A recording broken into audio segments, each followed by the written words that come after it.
Transportation is at risk because our state legislature decided to pass SEA 1.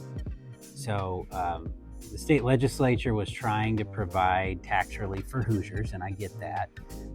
The impact of SEA 1, though, included some really unfortunate consequences for communities across the state, and ours is one of the hardest hit.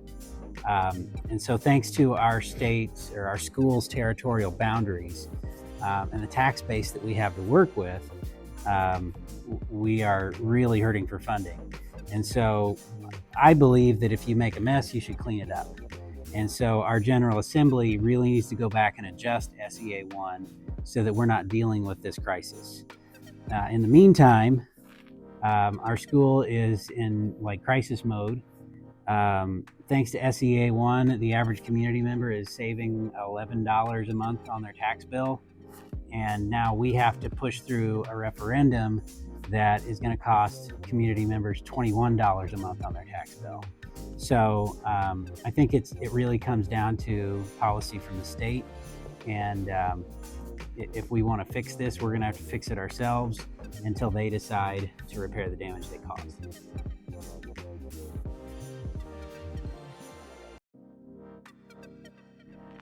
Well, if you cut transportation, you're going to disrupt student attendance.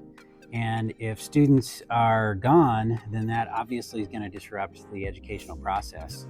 I mean, some parents will have to, make their kids walk to school, but school happens over the cold season of the year. So that means that, we're going to have kids walking in the cold.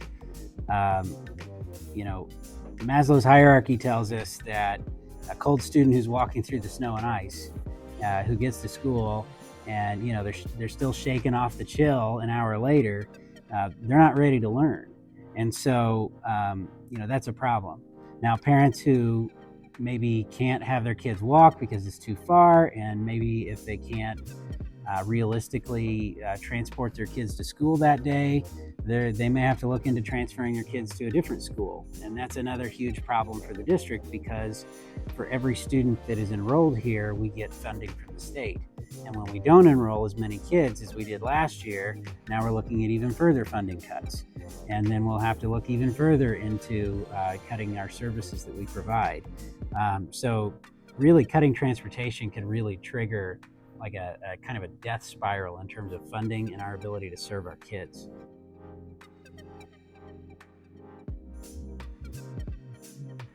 Well, it matters for our school community because it's what's best for our kids.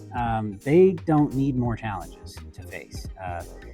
They need to be able to show up to school and learn. And so these things that are completely out of their control end up disrupting their learning experience. It's also what's good for our parents because they don't need the extra challenge of trying to figure out how to get their kids to school on time. Especially if maybe they work early in the morning and so they have to be at work before their kid has to be at school. It's essential for educational excellence in Mississinawa that we be able to provide transportation for our kids.